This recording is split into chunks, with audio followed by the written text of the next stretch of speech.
வேணான்னு சொல்றேன்ல.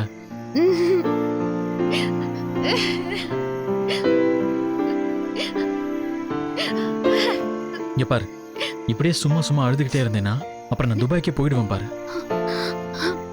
போங்க, அப்படியே நீ கிணத்துக்குள்ள குதிச்சீங்கன்னா நேரா துபாய் தான் போகும். போங்க. அடிப்பாவி.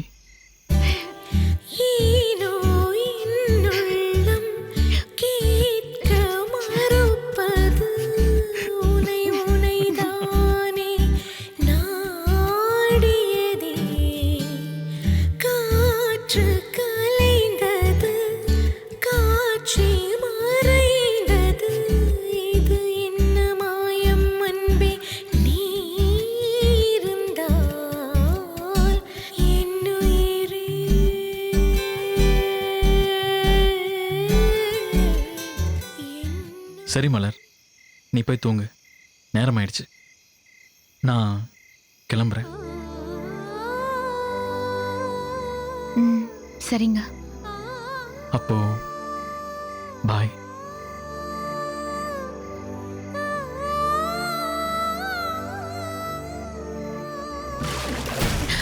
பாத்து.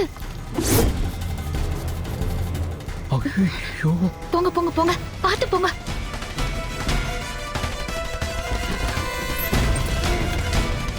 என்ன சத்தம் கேக்குது?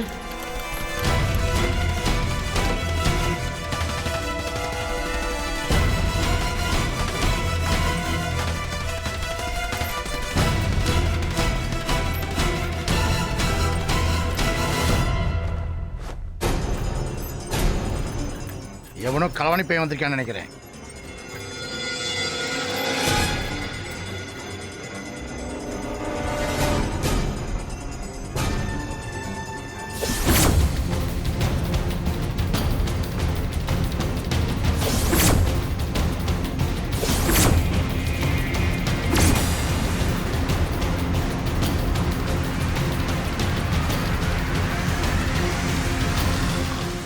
டேய் பூசாரி, ஏன் பூசாரி?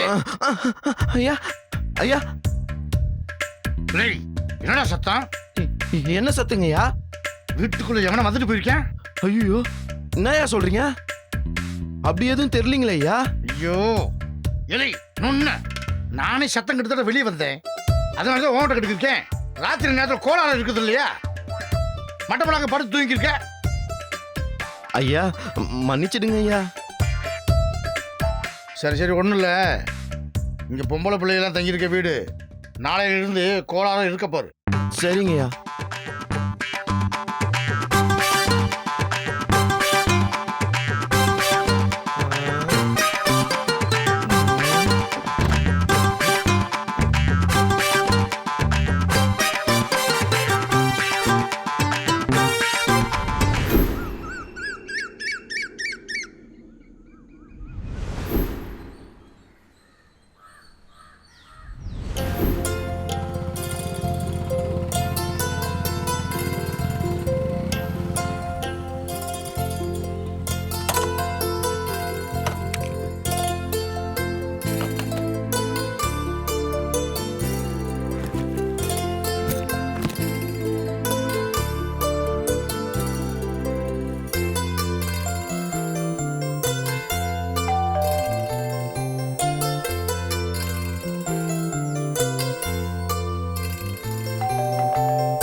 எஸ், சொல்லுங்க, என்ன விஷயம்? என்ன விஷயமா? ஃபுட் எடுத்துட்டு வந்திருக்கேன். ஃபுட்டா?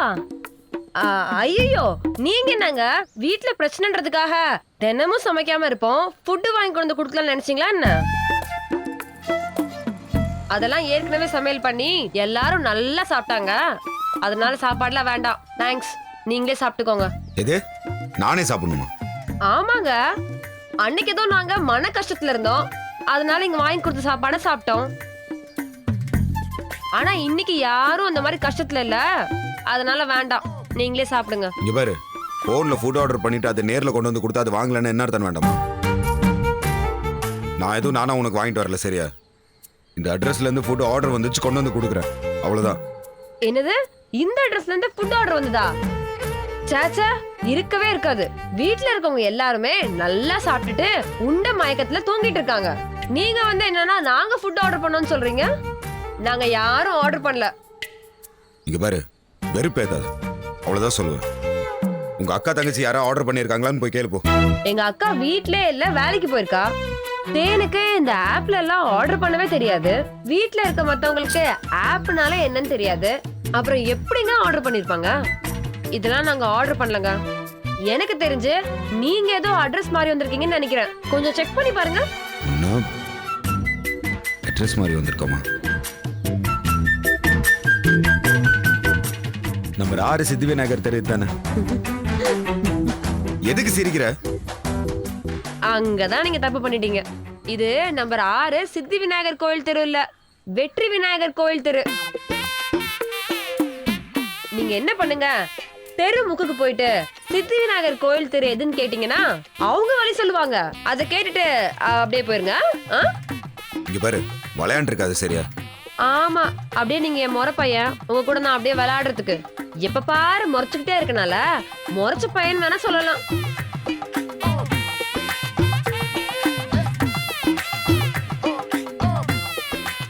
இந்த ஃபோன் நம்பர் யாருதுன்னு பார்த்து சொல்லு. ஐயா, நான் தான் ஃபுட் ஆர்டர் பண்ணலன்னு சொல்றேன்ல, அப்புறம் என்ன அதை பாரு இதை பாருன்னு சொல்றீங்க? காட்டுங்க. ஐயோ, இது எங்க வீட்ல இருக்கிற யாரோட நம்பரும் கிடையாதுங்க. போதுமா? இது யார் நம்பருமே இல்லையா? ஆனா ஆர்டர் லொகேஷன் இங்க இருந்தானே காட்டுது. இவ பேர் ஆர்டர் பண்ணலன்னு சொல்றான். என்னடி மாப்பிள்ள, குழப்பத்துல மூளை கடந்து கொதிக்குதா? இதுக்கு தான் நான் என் நம்பர்ல இருந்து ஆர்டர் பண்ணாம பூசாரி என்ன நம்பர்ல இருந்து ஆர்டர் பண்ணிருக்கேன். ஒருவேளை இப்படி இருக்குமோ? எப்படி? இல்ல, தினமும் பைக் ரிப்பேர்னு சொல்றது, சாப்பிட வந்தேன்னு சொல்லிட்டு சும்மா ஏதாவது காரணத்தை சொல்லி என்ன வந்து பாத்துட்டு போவீங்களே, அந்த மாதிரி இந்த ஃபுட்ட நீங்களே ஆர்டர் பண்ணிட்டு அத குடுக்குற சாக்குல என்ன பாத்துட்டு போக வந்திருக்கீங்களோ? டேய், உன் மனசுல உனக்கு என்ன பெரிய ரதி நினைப்பா? எனக்கு என்ன வேற வேலை இல்லையா டெய்லி வந்து உன்னை பாத்துட்டு இருக்கிறதுக்கு? இதுக்காக நான் பெட்ரோல் போட்டு இவ்வளவு தூரம் வரேன். அதான் வந்துட்டீங்களே. இங்க பாரு, நான் ஒழுங்கா செக் பண்ணிட்டேன். இது இங்க இருந்து வந்த ஆர்டர் தான். ஒழுங்கு மரியாதையா ஆர்டர் பண்ணதை வாங்கிக்க. இங்க பாருங்க, ஆர்டர் பண்ணாத ஃபுட் எல்லாம் நான் எங்க தண்டத்துக்கு காசு கொடுத்து வாங்கணும்? அதெல்லாம் வாங்க முடியாது. வேணா ஃப்ரீயா கொடுத்துட்டு போங்க, வாங்கிக்கிறேன்.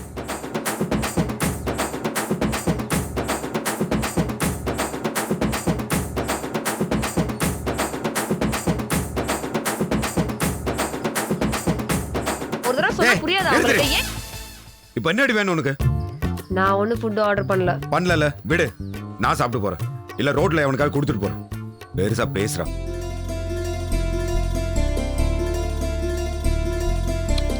ஐயோ, பாவம் புள்ள, எங்கேயோ இருந்து எங்கேயோ போய் ஃபுட்டு வாங்கிட்டு வந்துட்டு இப்படி டென்ஷன் ஆகிட்டு போகுது. சரியா கிலா, போனா போது, பொழைச்சு போகட்டும்.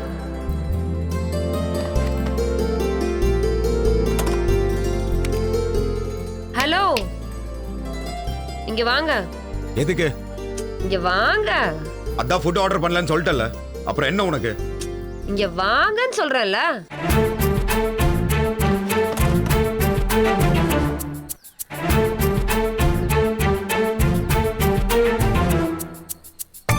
நான் தான் ஆர்டர் பண்ணேன்.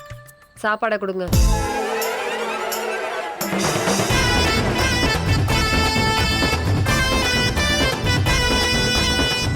என்ன பாக்குறீங்க? நீங்க மட்டும் வண்டி ரிப்பேரு சாப்பிட வந்தேன்னு சொல்லி என்ன வெறுப்பேத்தலாம், நான் ஏத்தக்கூடாதா? அதான் ஆர்டர் பண்ணிட்டு ஆர்டர் பண்ணலன்னு சொல்லி சும்மா வம்பிழுத்தேன். எனக்கு வர கோவத்துக்கு அப்படியே ஒண்ணு.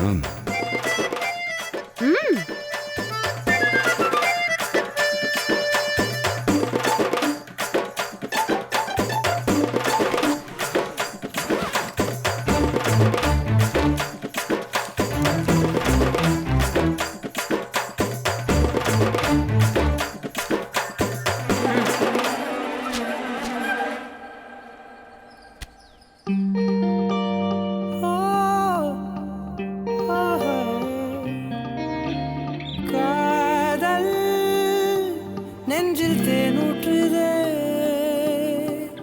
காற்று மெல்லையா மீட்டுதே கண்ணால நீ காதல் பச்சை குத்த நெஞ்செல்லாம் பஞ்சாகி போனதென்ன காற்றோடு காற்றாகும் காற்றாடி போல் காதல் உன்னோடு தான் சப்பமூக்கி என்ன சப்பா முக்கின்னு சொல்லாட்டே உனக்கு தூக்கம் வராதே? பெண்ணே பெண்ணே உன்னை கண்ட பின்ன நேரம் நல்ல நேரம் என்று தோன்றுதே ஓ மின்னும் பொண்ணே கண்ணுக்குள்ள உந்தன் பிம்பம் எங்கோ என்னை கொண்டு போகுதே அடிக்கிற வேல போல் உத்து பாக்குற அடிக்கடி குளிர போல் வந்து ஈர்க்கிற வேரெல்லாம் பூக்கிறதே பூவெல்லாம் வேர்க்கிறதே ஓடாறு இதயத்திலே காதல் தித்திக்கிறே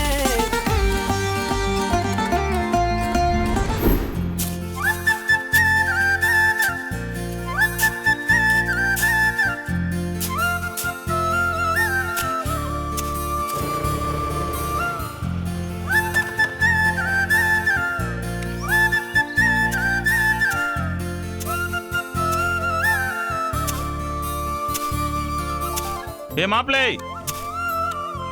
மாமா தோசை வாங்கிட்டு வந்திருக்கேன். சட்னி வீணா போறதுக்கு முன்னாடி 2 வாய் புட்டு போட்டு வேலை பாரியா? அப்படி வச்சிருங்க மாமா, முடிச்சுட்டு வந்துடுறேன். அட வா மாப்பிள்ள.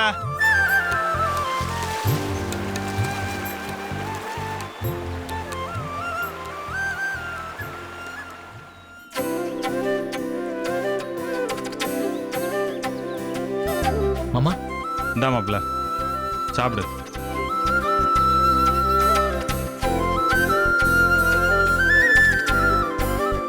என்ன மாப்பிள்ள கண்ணுக்கு நல்லா இப்படி சவந்து போய் கிடக்கு? ராத்திரி ஒழுங்கா தூங்கலையா நீ?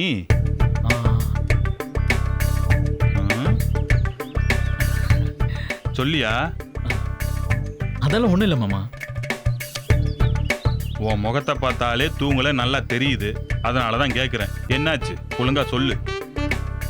அது வேற ஒரு விஷயம் மாமா. என்ன விஷயம் மாப்பிள்ள? அது நேற்று ராத்திரி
யோ என்னையா சொல்ற?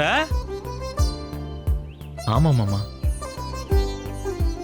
என் நிலைமைய பாத்தீங்களா? கட்டின பொண்டாட்டிய பார்த்து பேசுறதுக்கு திருட்டுத்தனமா சுவரேறி குதிச்சு போய் பார்க்க வேண்டியதா ஆயிடுச்சு. எப்படியோ மாமா கடைசியா ஒரு வழியா அவளை சமாதானப்படுத்திட்டேன். ஆனா அதுக்குள்ள எனக்கு தான் போதும் போதும்னு ஆயிடுச்சு. என்ன மாமா சிரிக்கிறீங்க? யோ மாப்பிள்ள, கடைசியில உன் நிலைமை என்ன இப்படி களவாணி பையன் மாதிரி ஆகி போச்சு? என்னன்னு மாமா சொல்றது, எல்லாம் என் நேரம். மாப்பிள்ள சரியா, நீ எது செய்யறதா இருந்தாலும் கொஞ்சம் பார்த்து செய்யா. நீ சுவர் வரி ஏறி குதிக்கும் போது மாட்டிக்கிட்டு வேற மாதிரி ஏதாவது ஏடா உடமா ஆயிட போகுது. அதெல்லாம் நான் பாத்துக்கிறேன் மாமா. சரி மாப்பிள்ள, என்னதான் சொல்லுது மலரு? ஒரு வழியா இப்பதான் மாமா சிரிச்சிருக்கா. ரொம்ப நாள் கழிச்சு என்னை பார்த்ததுக்கு அப்புறம் அவன் முகத்துல சிரிப்பு வந்திருக்கு. இது நாள் வரைக்கும் எனக்கு உங்க மேல கோவம் இல்லை, உங்க அம்மா அக்கா மேலதான் வருத்தமா இருக்குன்னு சொல்லிட்டு இருந்தவ அது எல்லாத்தையும் மறந்துட்டு நேத்துதான் மாமா சிரிச்சு பேசினா. 2 பேரும் பேசிட்டே இருந்ததுல நேரம் போனதே தெரியல. கிட்டத்தட்ட விடிஞ்சே போயிடுச்சு. ஓ, அப்ப உங்க மனசுல இருந்த மொத்த காதலையும் கொட்டி தீர்த்துட்டேன்னு சொல்றீங்க, அப்படிதானே? ஆனா நீங்க வேற மாமா, ஆ சரி சரி, அதெல்லாம் இருக்கட்டும். ஒரு முக்கியமான நாள் வரப்போகுதே, அதை பத்தி யோசிச்சிங்களா? என்ன நாள் மாமா? அப்படியே எதுவுமே தெரியாத மாதிரியே கேட்ப மாப்பிள்ள நீ. யோ மாப்பிள்ள, அடுத்த வாரம் உனக்கு கல்யாண நாள் வருது மாப்பிள்ள. வெற்றிக்கும் மலருக்கும் 1ஆம் ஆண்டு திருமண நாள். இந்த ஊர் உலகம் நாங்க எல்லாரும் உன் கல்யாண நாள் எப்படி விமர்சையா இருக்க போகுதுன்னு காத்துக்கிட்டு இருக்கோம்யா. மாப்பிள்ள, அதுக்கு ஏதாவது பிளான் வச்சிருக்கியா? இருந்தா ஏதாவது சொல்லியா? மாமா, பிளான் எப்பவுமே சஸ்பென்ஸா இருக்கணும் மாமா. அப்பதான் அது நடக்கும்போது சர்ப்ரைஸா இருக்கும். ஓஹோ, அதுவும் சரிதான்யா. சஸ்பென்ஸோ சர்ப்ரைஸோ எதா இருந்தாலும் பார்த்து செய்யுங்க. நாம பண விஷயத்துல உதவி பண்ண போய் சொதப்பி வச்ச மாதிரி கல்யாண நாள்ல எந்த சொதப்பலும் வந்துடாம பாத்துக்க மாப்ள. மாப்ள, திடீர்னு எந்த வில்லனோ வில்லியோ உள்ள வந்து ஆட்டையை களைச்சு விட்டுற போறாங்க. அதனால எப்பவுமே சூதானமா இரு மாப்ள. சரிங்க மாமா. சரியா, இன்னையில இருந்து உன் கல்யாண நாளைக்கு இன்னும் 1 வாரம் தான் இருக்கு. இப்போதுல இருந்தே கொண்டாட்டத்துக்கு தயாராயிடு மாப்ள. மாமா, நான் மனசுக்குள்ள எப்போ தயாராயிட்டேன் மாமா. அப்புறம் என்ன மாப்ள, அடிச்சு தூள் கலப்புவோம். கை கொடுங்க, கை கொடுங்க. அட்வான்ஸ் திருமண நல்வாழ்த்துக்கள். தேங்க்யூ மாமா. சரி மாப்ள, நீங்க உட்காந்து சாப்பிடுங்க.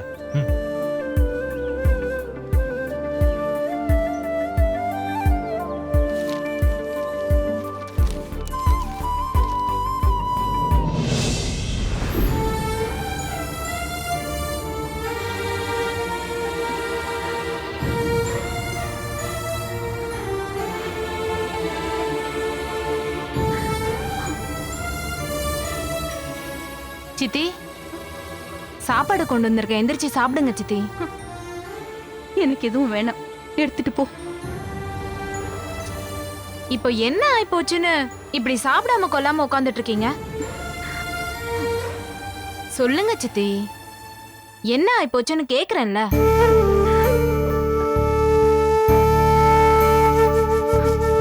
பின்ன என்னடி, நான் உசுர பிடிச்சு வச்சிருக்கிறதே என் பிள்ளைங்களுக்காக தான். ஆனா அவனே நான் முக்கியம் இல்ல, அவன் பொண்டாட்டி தான் முக்கியம்னு சொல்லிட்டு போயிட்டான். ஆனா பிள்ளை மனம் கல்லு, பெத்த மனம் பித்துங்கிற மாதிரி அவன் எங்க என்ன பண்ணிட்டு இருக்கானோ.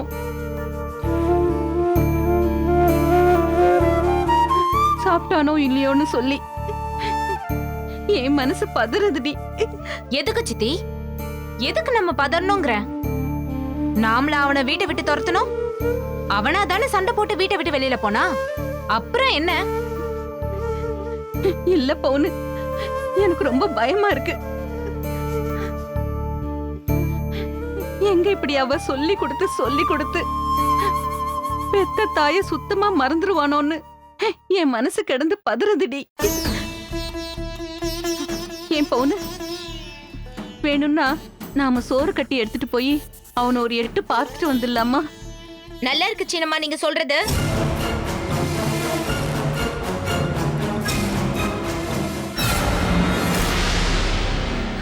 இல்ல ஈசு, பேசாதீங்க சின்னம்மா.